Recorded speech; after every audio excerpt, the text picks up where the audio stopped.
All right, we're live. Check us out. Check us out. Check us out. Hi, everybody. I'm again here with my friend Amanda, and we got so much feedback about last Friday that we're like, why not just do part two? Yeah, and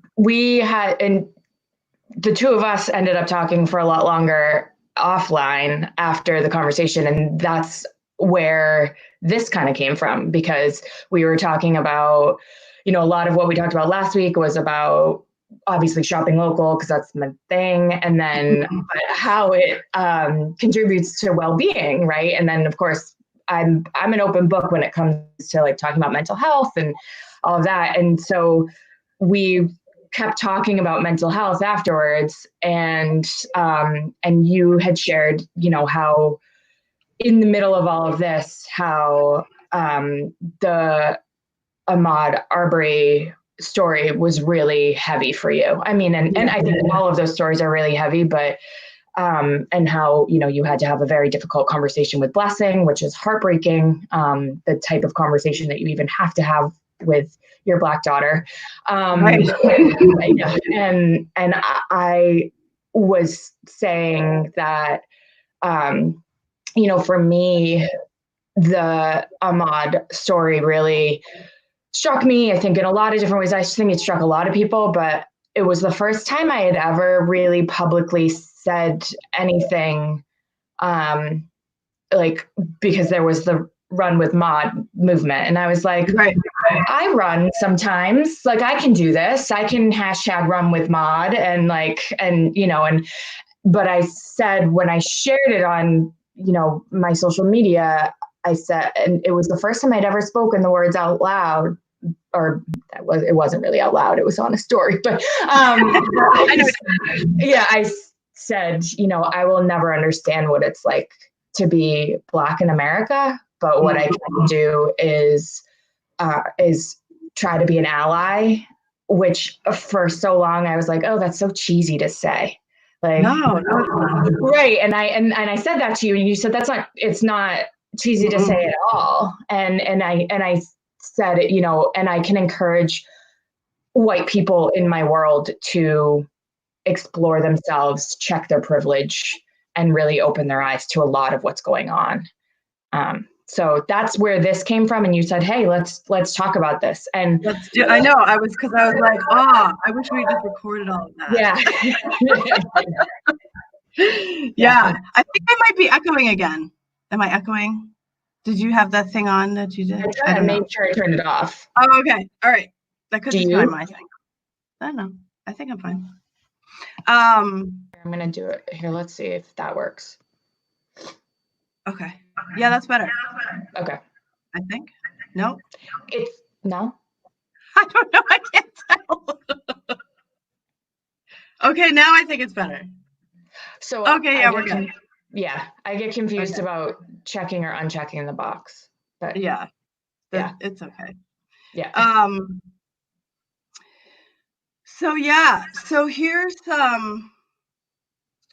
sort of just like my background and then my thoughts on it, and I'm just so curious as to kind of your thoughts too, because I think what is so impactful about racism, and which people don't get, is that we're so scared to have the conversation that it never happens. And so, like, where does that come from, and why is it so scary? And people's like feelings are going to get hurt, and like there's this whole thing around like white guilt, which I don't really get, and all this stuff. And so the only way I can think about healing it is just having honest conversations with people about it.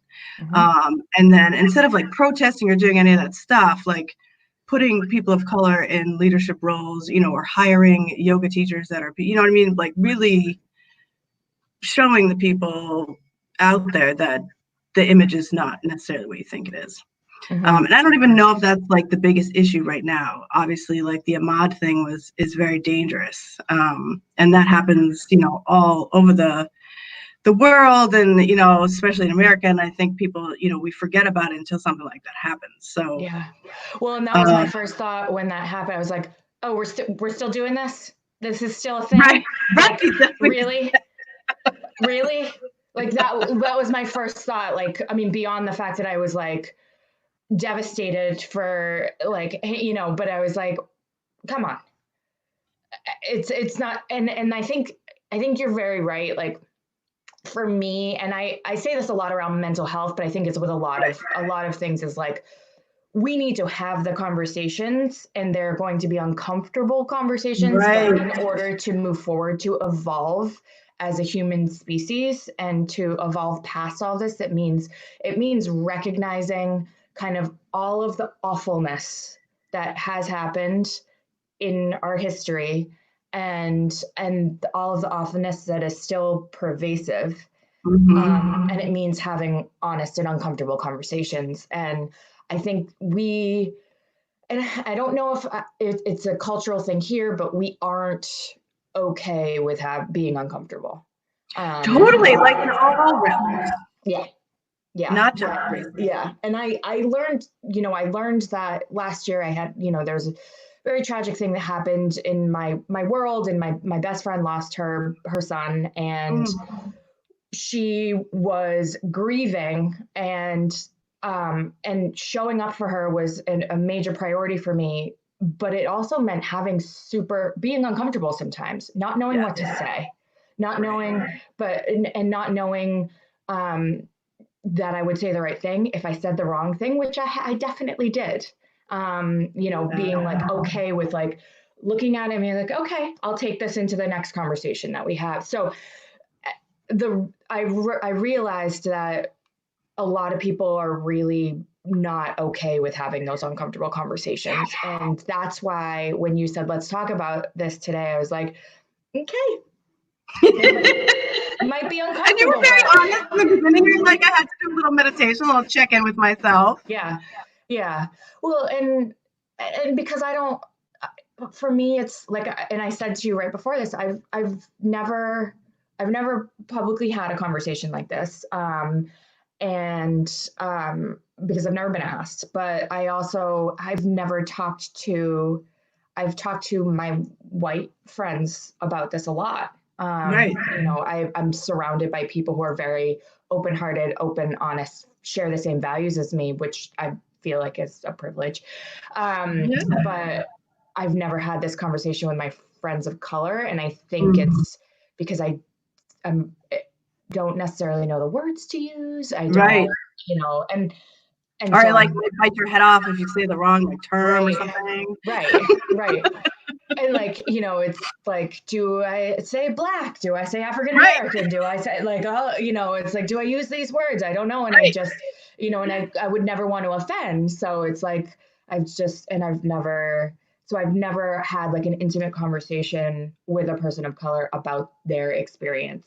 I've witnessed experience in communities of color, but I've never had this type of conversation. So you were going to talk before I like started going on and on. You were going to talk about your background, like, where do you come from? What kind of community? Oh yeah.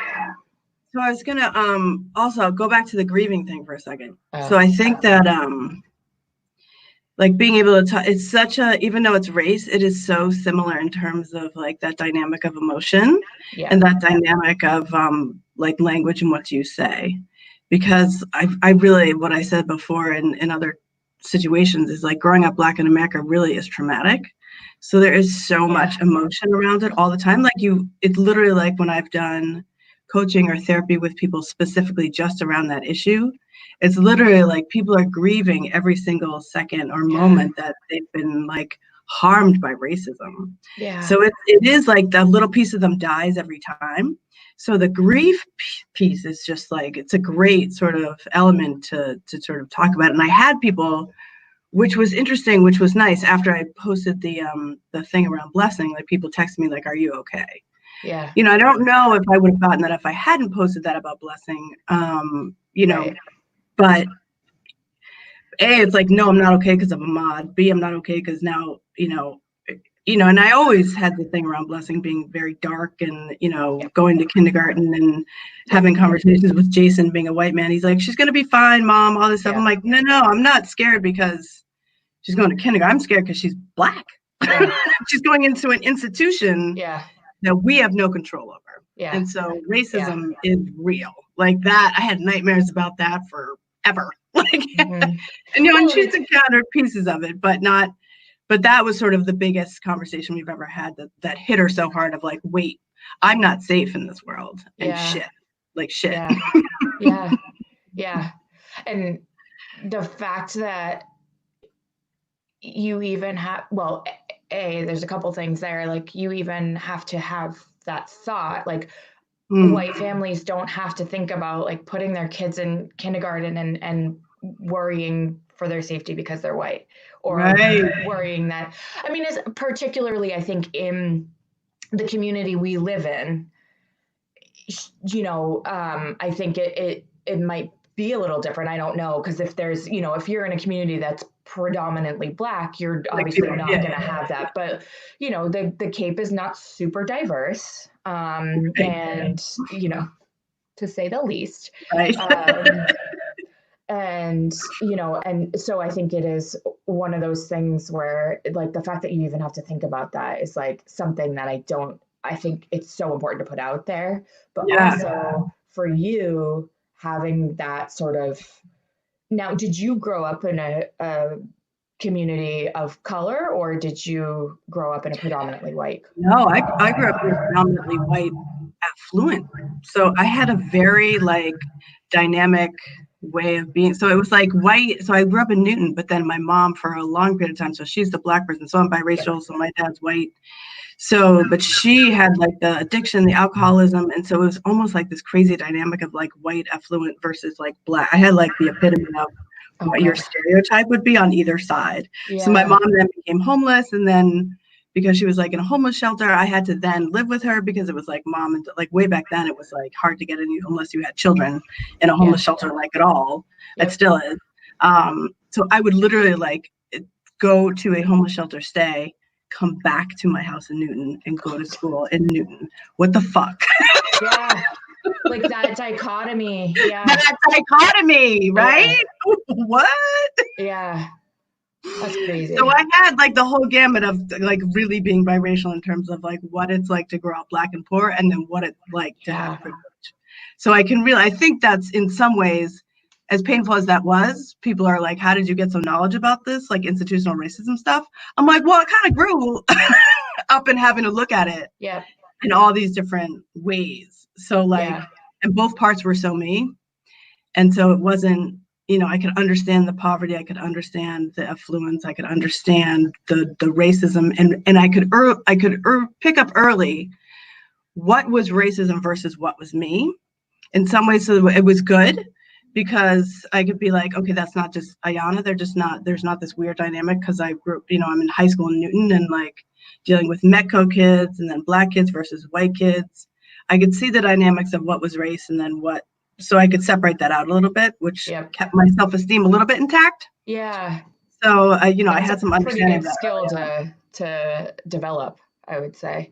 Yeah, but tough. How about you? Were you from here? Yeah. Mm-hmm. Yeah. So you were like, really? Do I just talk about this? You say what you want, girl. You say what you comfortable saying. Yeah. No. So yes. So as you can see, I'm very Anglo. Like everything about me, very Anglo. But no, I born and raised in Falmouth, and I would say probably like my school district was probably a little bit more diverse than some. But I think that I share this with you, like my mother, I was very, very lucky to have parents that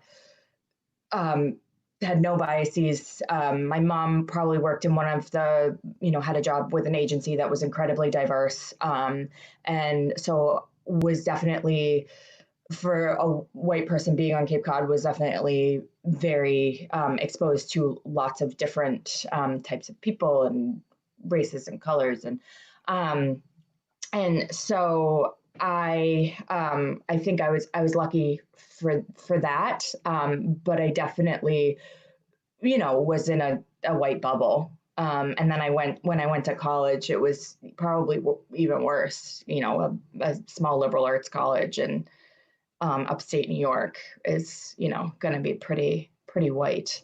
Um, but I think it's interesting to think about. I feel very lucky that I had the upbringing that I did, and my mom definitely was she was a civil rights activist in her day, and so that was I think fortunate for me in this, but I do think I have some naivete about a lot of things, and thinking, not realizing that the way I was brought up is not the way that everybody is brought up. Right. And the way I am very kind of like open-hearted and open-minded is not the way that everybody is. I think in the last few years, I would say that I shared this with you too. I did share with my partner at one time. I said to him, like, oh, I don't see color. Right. This is the conversation we were having, but I'm like, we got to go online. Yeah. I don't see color. And he's like, that doesn't make any sense whatsoever. And I was like, no, it doesn't impact me. Like, I don't. And he's like, but when you say things like that, it's like, he's like, I see like your heart is in the right place. But when you say things like that, it's like not acknowledging that there are lots of different colors, and it's not acknowledging that there is struggle and that there is still biases and racism and institutional racism and all of that. And at first I was like, oh, that's not, I didn't believe it. But then I started really doing my own sort of research on that and trying to hear experiences. Anyway, and so that's when I started to say, I feel like that was a very privileged thing to say. Right. Yeah. So. But how else do you learn? Yeah. Yeah, because people say that all the time. Like, I just see color. I mean, I don't see color. People say that to me all the time. Like, it's like, they're like, well, what do you mean? Like, we're all the same. And I'm like, but we're not. I mean, yeah. Yeah. Oh my God. I want to say, so Tara's chiming in, and I know what she's saying, I think. So, yes. So yeah, so she's saying it came out in the 70s. So Tara's saying that the term "people of color" it was coined, to marginalize, so that it basically to unify, so that people understood white privilege and that there was a separation of the dichotomy of white people and then people of color, meaning like the marginalized people that are going to be affected by that.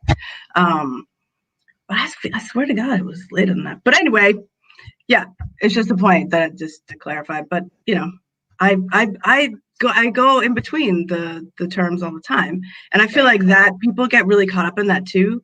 This happened to me in college too, where someone said black and not people of color, and it was like the hugest fight of the whole. Like, it was an uproar. People were like screaming and crying, and it was just, anyway. I just feel like there's a way to say stuff that you can just still have the conversation and have it be all right, and not have it be this sort of like crazy thing, which is why I think it's so cool that we're doing this, because I think like you and I can just have this conversation, and we always do, but that the world doesn't. Like, they just don't, and they get so caught up in like the fragility of whiteness and all this kind of stuff. And then just ask me questions. You know what I'm saying? Like, people don't have to be like, you just like you would anything. Yeah. And then even if people have like said stuff, and I don't have friends at this point, I think that aren't as dynamic in terms of like understanding race. Yeah. But I have no problem telling people in a way that makes sense, and most people are well-intentioned. They're just not educated. Yeah.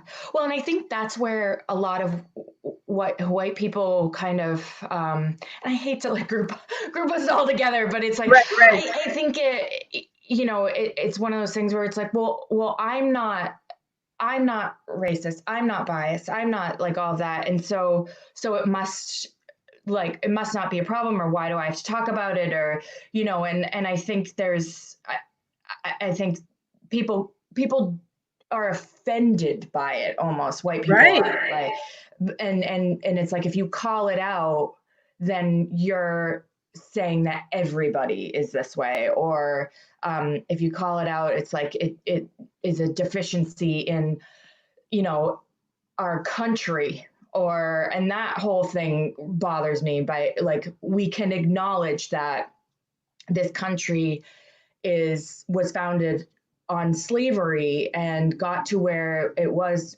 on the backs of slaves, but also think the country is good, and also Right. think that it's a great place to be.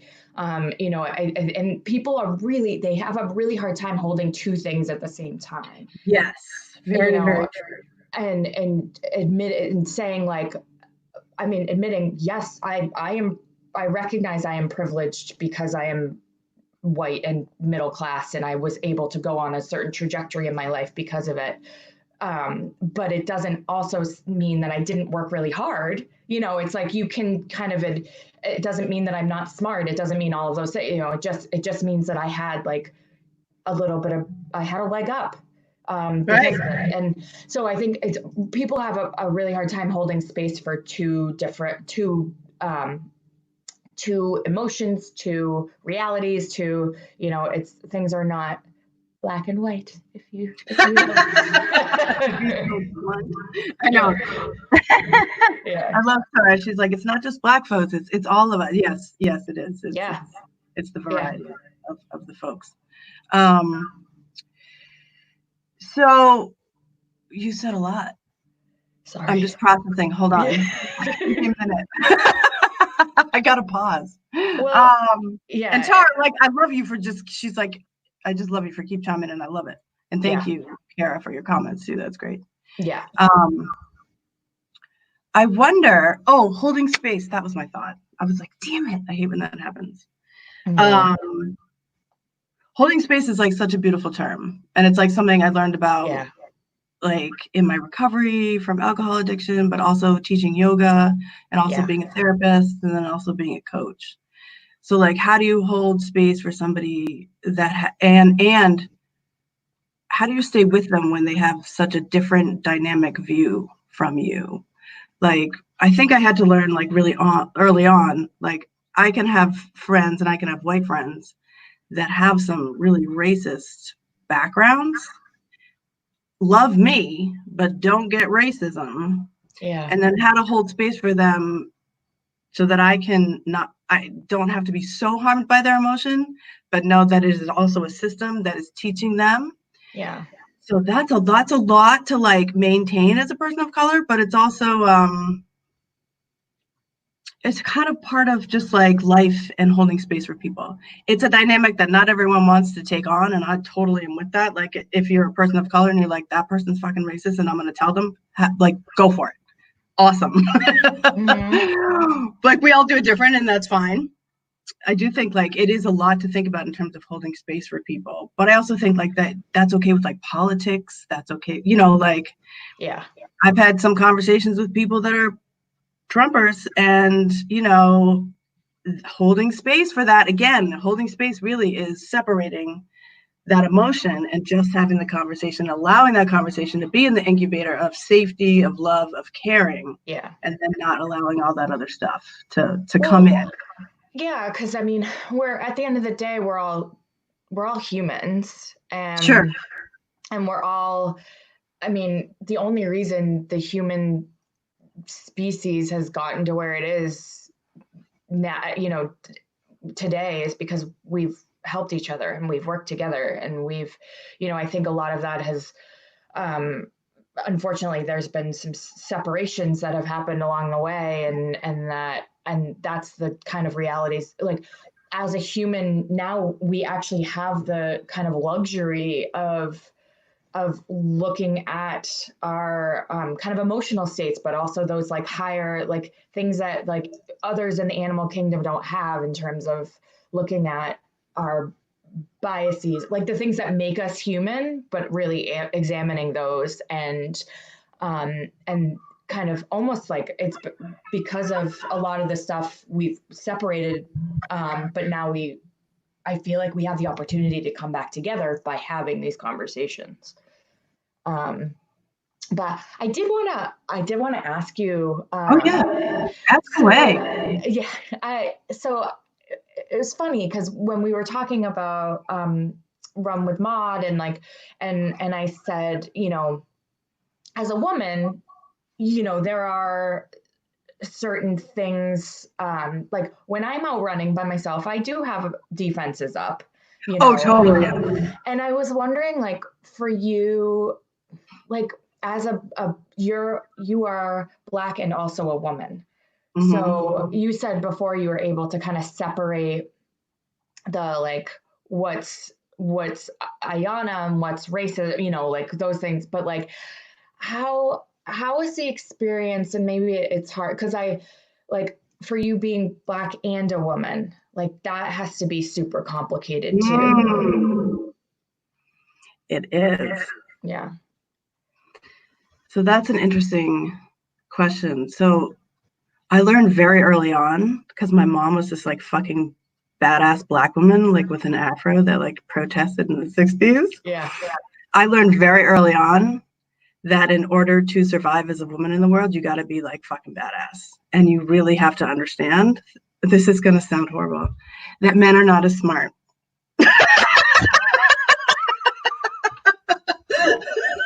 And that women will always be smarter.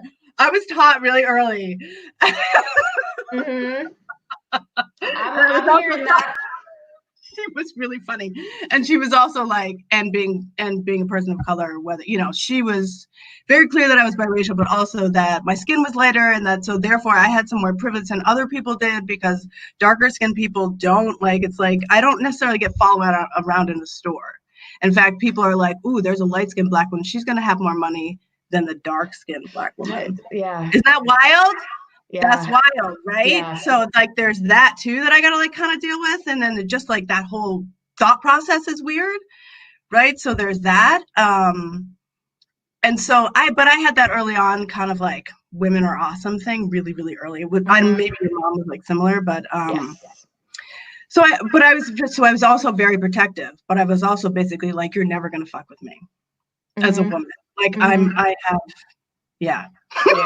I don't know if that answered your question, but yeah, I mean, I guess it's like, and maybe it's hard for you to answer because you are Black and right. So there's so when I'm out running and like I pass say a single male, and I definitely, like, for a while I'm looking over my shoulder, making sure I'm not being followed, like, all of that, and it's like, is that different from the Black experience, I guess is what I'm saying. Like, it has to be different, I would imagine. It's more to protect and more to think about. Yeah. And then more to manage. Yeah. Right. So it's like if you're a white woman, you have to think about the whole gender, the piece, and certainly the sexism and certainly all of that. But then magnify by that on something that's on the skin on the outside that people can. So that's the only thing I would say. Yeah, for me, it's like I would never worry about walking into a store and someone thinking things about me. I would never worry about So for me, it's more kind of just like if I'm out walking by myself and like kind of that's the only, I would say, the only time I don't feel super safe. I would never feel unsafe if I get pulled over. I would never feel unsafe if I, like all of that. So I guess that sort of, I'm glad we went on that journey because I like, no, that's good. That's good. To me, that's white privilege. And somebody did say, which I thought was a very good point. Kathy Giano said, I love that comment. I get defensive when I hear the term white privilege. I get really like derailed. Like no, but she said, I get defensive when I hear the term white privilege, not because I don't get the meaning, but it makes me feel personally responsible for racist white folks. Does that make sense? It absolutely makes sense. And I think that's why a lot of white people shut off and say, like, because they take it so personally. And think like I'm responsible for this. But I think, we have to, part of having these conversations is letting that go.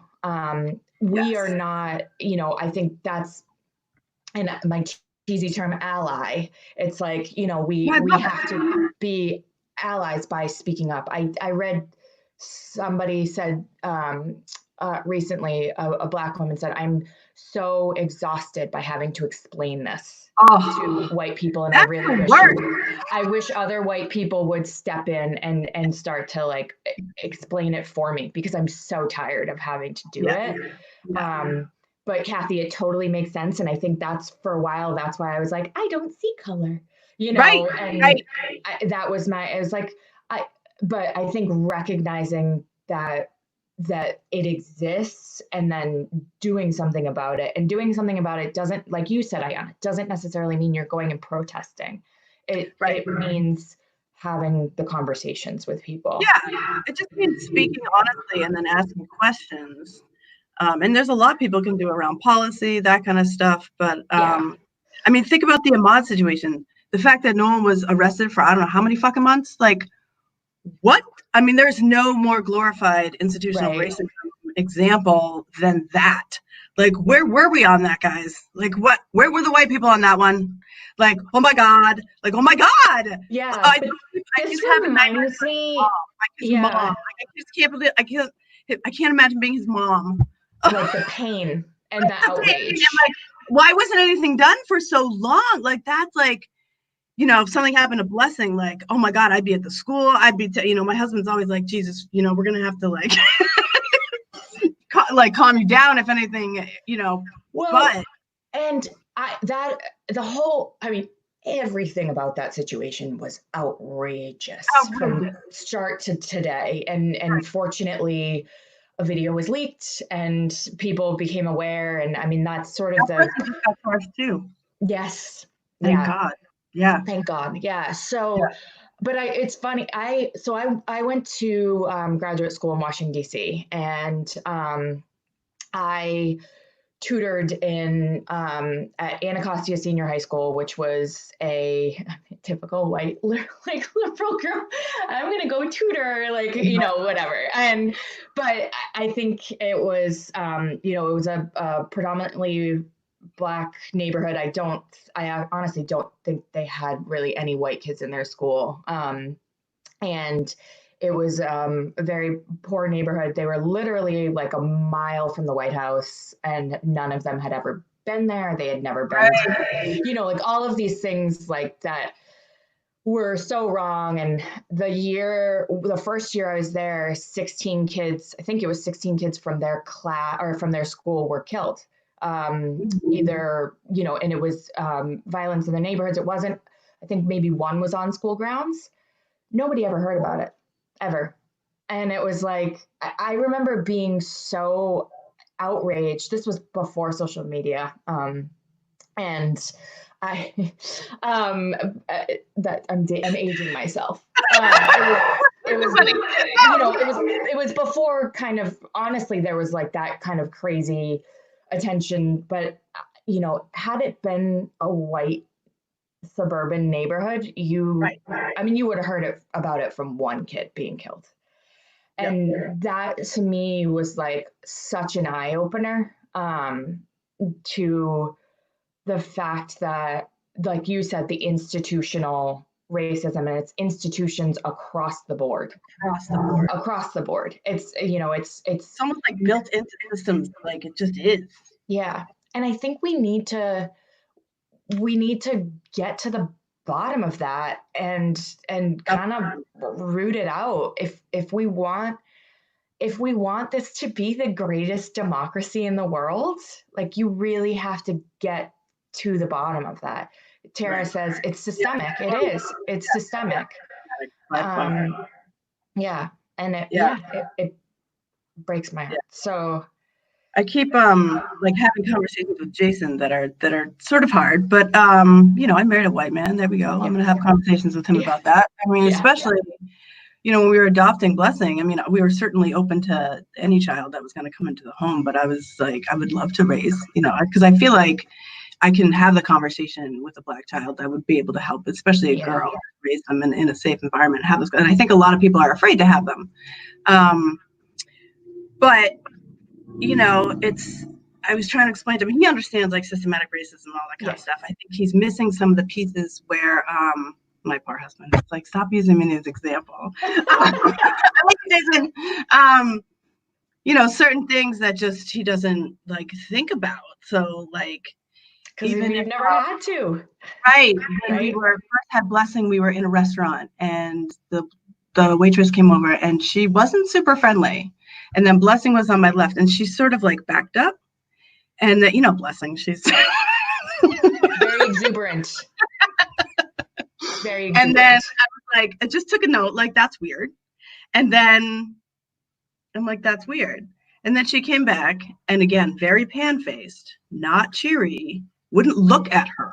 Then I was like, And then a table across from us, 3 white kids with a family, and she was playing lovely, giving them crayons. I was like, sorry, this fucking what bitch. What is that? What is that?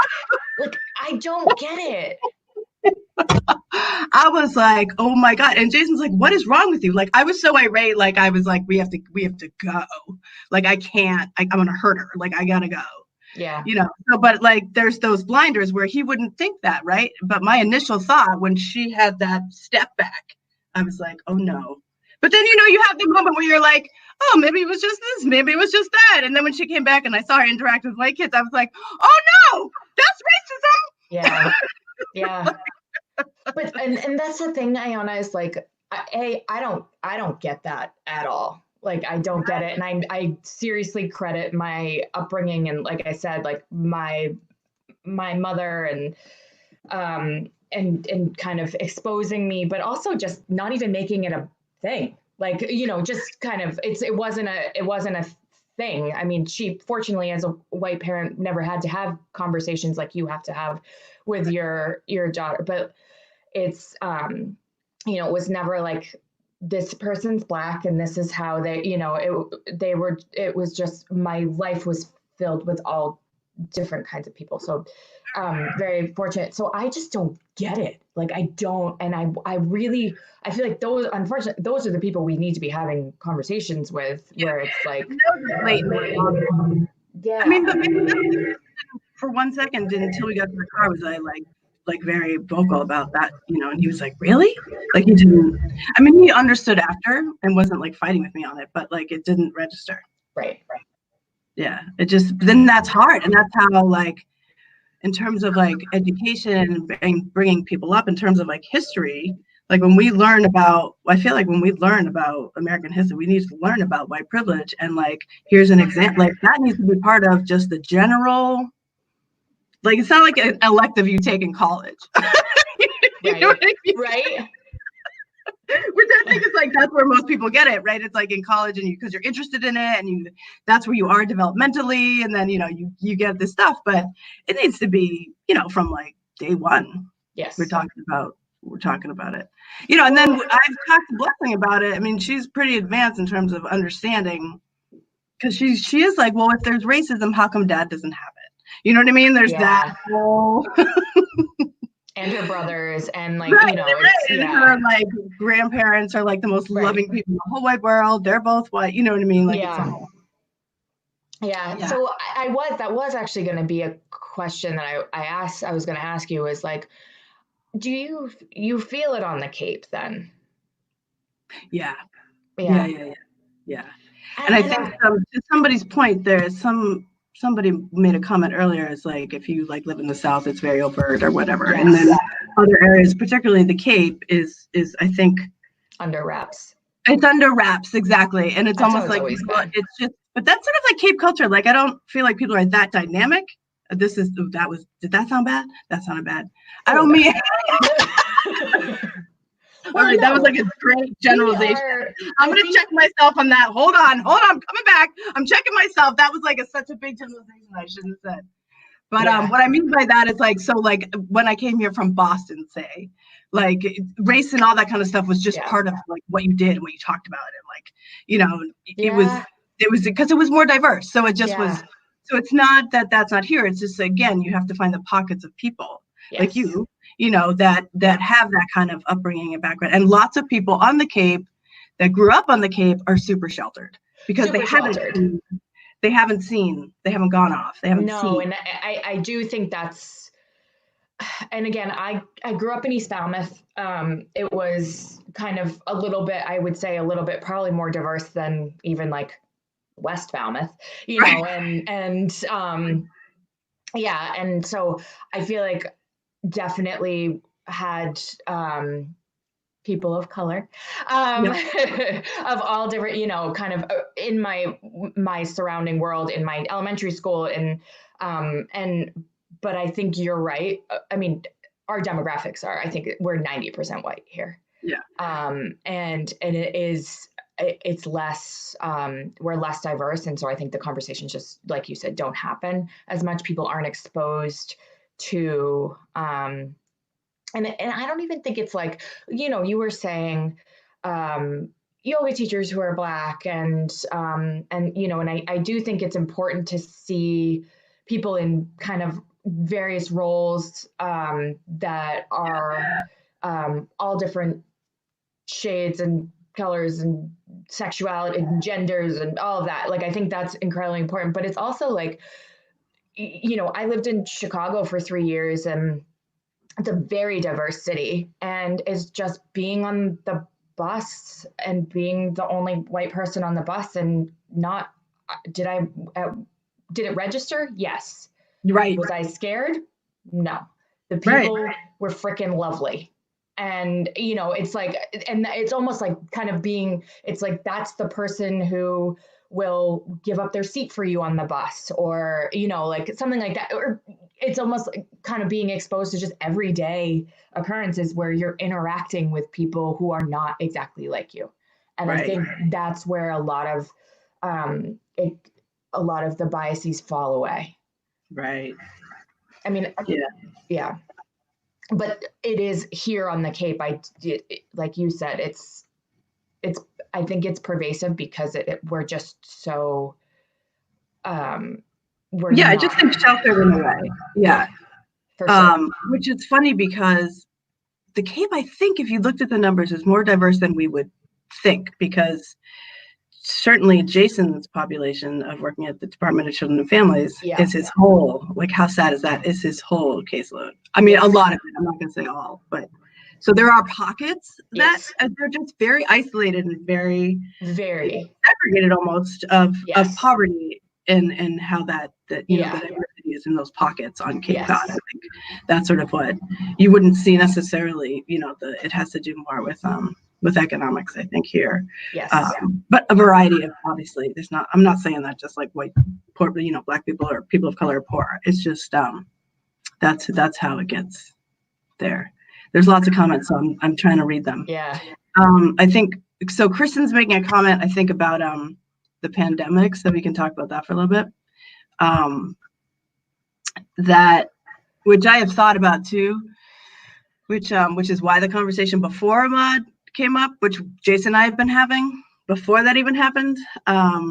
Just it actually started about like welcome to rehab, because when you're in like lockdown and you don't, you know, you feel isolated and you have all these things taken away from you. It's like, I kept joking with him like, hey, you know what it's like to be in rehab now, don't you? Yeah. And then I was joking, hey, you know what it's like to be a person of color in America, don't you? So we were sort of laughing about that. But it does bring all of that up. It's like your privileges are taken away, your independence is taken away, you feel like your rights are taken away. And so I think that brings, I think for people of color, that's bringing it all up. And so some of these, in a good way, some of these conversations are happening now, because, you know, I think white people are getting a taste for like, wait, there is some similarities there in that.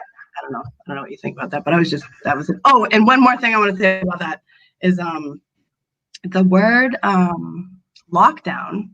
So I was watching a conversation with Angela Davis. Do you know who she is? She political leader and person that did a lot of work in jails, and she was talking about like we got to be careful of the word lockdown, because the people that are in lockdown are the Black men in jails.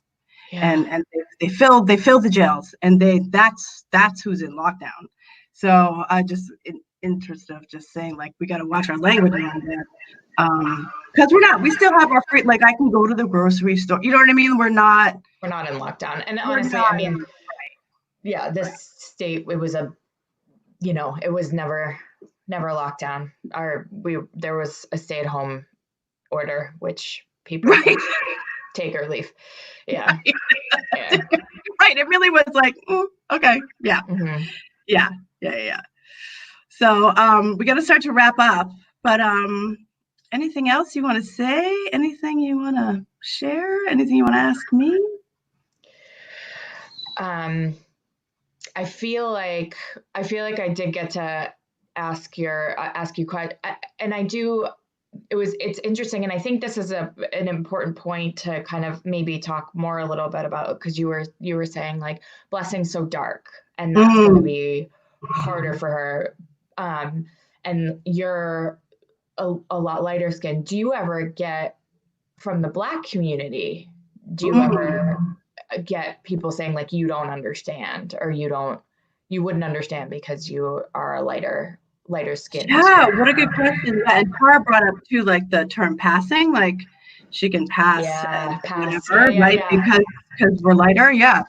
Which is a whole nother dynamic, right? I did in high school. I got a lot of that because Newton was mainly white, and then you had the kids that were bussed in from Boston, so the Metco kids, right?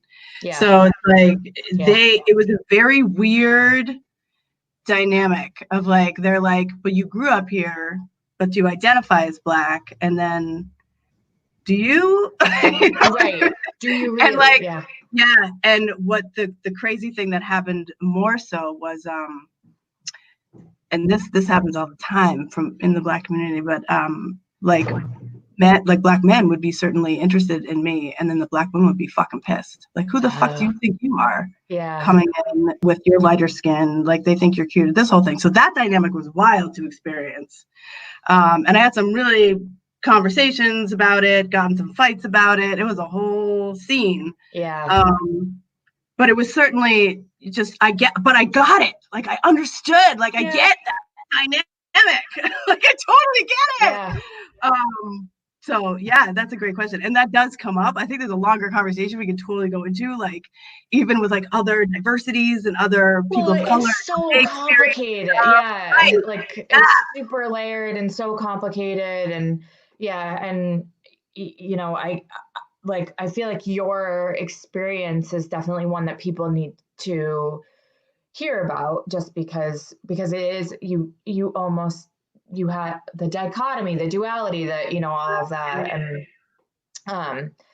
but I was wondering about that, just like how you know, people might think that you don't experience racism as much, just because and how that might be hurtful to you, because you're like, no, I still do experience it. Yeah. It's just this weird dynamic. Yeah, and it's not that like people of color just didn't accept me. I think it was more like the times, and it had to do with the separation of being in Newton and then having people busted from a different community, and that whole, like, they really had to stake their claim. Like there was they were treated different. Yeah. Like there were levels of tiers of like advanced students, you know, middle, you know, students, and then lower level, you know, academic abilities. All the people of color were in the lower, you know, whether they were smart or not, right? Yeah. So there was that whole thing, right? So it's like, I totally get it. Oh my God, I could go on this forever. Oh my God. I know. Well, and one thing that, you know, I think a story that I sort of wanted to share. There was one of my brother's very good friends in high school, is Wampanoag, which I didn't, again, it didn't register. So when my school we had Mashpee and Falmouth at the time that I was in high school. And he was just Chris to me. Like again, I probably saw color, but it didn't register to me that he would be having a different experience from me, right? And he shared a story recently, like on social media, just about how he was pulled over a lot as a teenager, which I didn't know, and he probably didn't tell any of his friends, you know. And I hadn't, because he's darker skin, and I hadn't even thought about that, and I felt I felt really bad, almost like not having acknowledged it back then, and tried to kind of be an ally back then, just because I was just so naive, thinking everybody was just like, accepting and all that. But I think on the Cape, that's another kind of, you know, segment of the population that we need to consider in this conversation too, is the Native American tribes, and Totally. That whole thing. Yeah. And there's a lot of layers there too, but acknowledging that they might be treated differently, just the same. So Right. Yeah. I just felt like I wanted to share that, only because it was one of those like white people moments where I was like, oh yeah. I love that. White people moments. I'm having a moment. Oh, I'm totally using that. Smile. Right. I'm having a white people moment. I'm gonna go, Jason, you're having a white person moment. Yeah. Where I was like, a light bulb went off and I was like, oh yeah. You're like, oh, I get it. I'm white, and here's this dynamic. I love that though. What a great way to think about it, right? Not like I'm this asshole that has all this guilt and all this horrible, and I'm this awful person, which I feel is like where white people go when they get so caught up in like the guilt of like, oh my God, I thought a racist thought. Like it is what it is. Just unlearn it. Just unlearn it. Yeah. Don't hate yourself for it, right? No. Come on, you're human. Well, it's like it's all gross. It's all gross.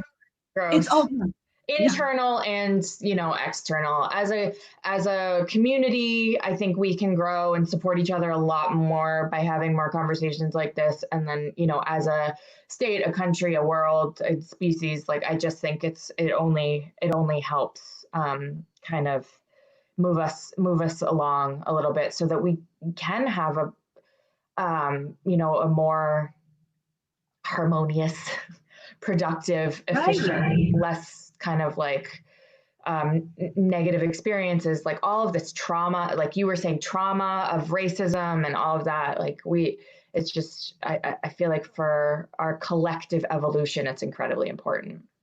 Yeah, and I think some term that I think it talks about too is internalized racism, which is like where people of color sort of internalize that white privilege, and so that they think that they are less than. They start to act as if all the media images are true, all the racist things. They start to think that is true internally, and so even for them, like I just want to say, like for people of color out there, or anyone who feels like they've experienced racial trauma, come find me, come work it out, come wrestle with it. Half the time I'm working with a person of color, and they have all this trauma, but it's really racial trauma. It's not anything else that they've experienced that they need to like dig up, look at, and know that that's not you. That's shit that got in your brain, that you somehow understood and like internalized that was you. Is that you? Yeah. And I mean, this is the first time that I had to wait for a moment in this conversation, because this is the first time that I even thought about that there would be trauma, from that. I mean, it's not the first time I thought about like, that there would be sort of hardships and all of that, but just that internal trauma, that people need to kind of work out and all that. So yeah, the scary stuff about, if you like, that's why I tell black skin is beautiful. Yeah, and she's a beautiful, because like what you see on images of or sometimes the media is it's not represented, A, and then B, it's represented in this really crazy, awful way. Yeah. So like to have that language really strong, so that what I mean, it's like she gets that specifically, yes. As opposed to like questioning it later, because that's what will happen when you're a teenager and you've been told that a million times, or you've been misrepresented. What are you going to think, except for I must be a piece of crap because I don't see myself anywhere in the world. Yeah. Like what? I must be less than. And to your point about gender, that happens. I mean, black men is a whole other thing, but I think men in general have more about, they're just socialized differently. Yes. So that's a whole other conversation I could get into for like hours. Oh my God, let's just do it again sometime. All right, let's just like an hour. We're going to lose people, but let's. Let's do it again. Yeah. What do you want to talk about next? Let's do it. And Tara asked if Fearless Fridays with Ayanna Manna from now on. Yeah. This is it. Tara asked if she could share this, and I would say, please do. Yeah. Please do. Yeah. So it's going to be. It will move. If you think it'll move the conversation forward, please do. Yeah. And Tara, you're on my list of people to interview for Motivational Mondays anyway, so your voice will be heard very shortly. So stay tuned for that. Melissa says, "What's the next topic?" I'm like exhausted of this one. No, I know. Gender relations. I know. We might have to. I don't know. Yeah. Shoot, I had a thought and I totally lost it. Oh yeah, Tara. Okay. Well, I want to thank you for doing this with me and for being so honest. That's the other thing that I think that people need to understand is it's okay. Like it's okay just to say where you're at. Mm-hmm. And I think people get so caught up in trying to feel like they have to say the right thing that they don't speak at all. Yeah. And that's where the danger of racism is. Like I wanted people to see that the silence is where the scary parts come from. Yeah. It's not what you're saying to me that's really I love you. So you're going to say something to me. I might correct you, but there's no harm in here. Yeah. And it's like I was saying to my partner, Ian, it's like, you have really hard conversations in your romantic relationships, right? And that's what drives things forward. So why wouldn't you really have, that's how you get stronger. That's how your relationship gets stronger. That's how you evolve. I think that's why we need to have, you and I, but, and I'm glad that we had this because you and I have had super deep conversations about a lot of things. So many, like I don't remember a fake moment with you. No. And so that's why, I felt very safe to have this conversation with you for sure. But I almost was like, why have we never talked about this before? And it definitely maybe didn't come up, but anyway, I think it's really, really good to talk about this. And I hope it helps. And I will call myself an ally. Yeah. Yes. The other thing about if people can share it, you can share it and it'll be, so I have a YouTube channel. It's just Ayanna Parent. You can go right there. Everything that is done on Mondays live and Fridays live is saved there. So you can go right there right after this and I'll share the link, but you can also just share from the YouTube page. I love what Manny just said. Sorry. He said, teach humanity and we are one. Yeah. Love it. Perfect ending. Yes. All right, my friend. Well, I love you. Thank you for being here. I love you too. Yeah. Thanks for having this conversation. And we'll certainly have more. Yeah. Bye, guys. Bye, world.